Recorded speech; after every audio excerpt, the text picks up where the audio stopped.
नमस्कार मित्रों, आपका भारत न्यायिक सहायता केंद्र चैनल पर स्वागत है। आज का प्रश्न उत्तर प्रदेश राजस्व संहिता 2006 के अंतर्गत है।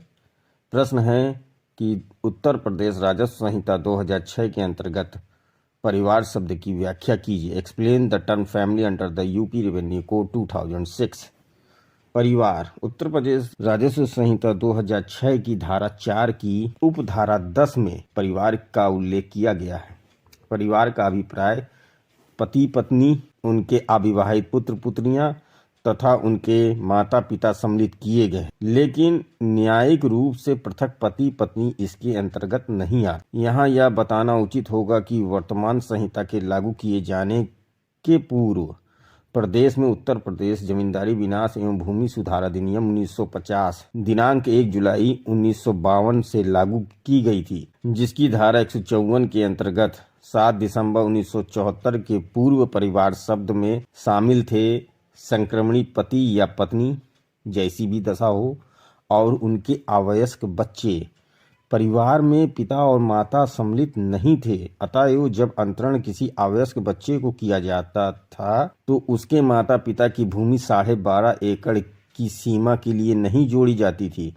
इस प्रकार अवयस्क अपने माता पिता के परिवार में शामिल था, किंतु माता पिता अवयस्क के परिवार में शामिल नहीं थे। होशियार लोग भूमि अपने अवयस्क बच्चे के नाम लेते थे और धारा 154 के प्रतिबंधों से बच जाते थे।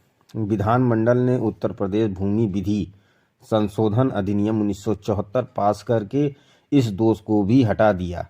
अधिनियम 1950 के निराशित हो जाने के बाद अब परिवार शब्द में शामिल हैं संक्रमणी पति या पत्नी, जैसी भी दशा हो, और उनके अवयस्क बच्चे, और यदि संक्रमणी अवयस्क है तो उसके माता पिता भी अवयस्क बच्चे के परिवार में शामिल माने जाएंगे, चाहे वे अविभक्त हों या विभक्त। जैसे कि उदाहरण द्वारा समझते हैं इसको। एक भूमि धारक या खातेदार अपनी 3 एकड़ भूमि एक अवयस्क का को अंतरित कर देता है। का के पिता के पास 12.5 एकड़ भूमि है।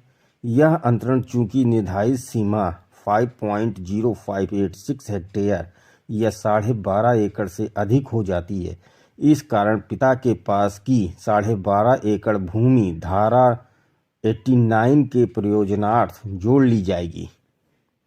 इस प्रकार से परिवार के पास अंतरण के परिणाम स्वरूप 15.5 एकड़ भूमि हो जाएगी।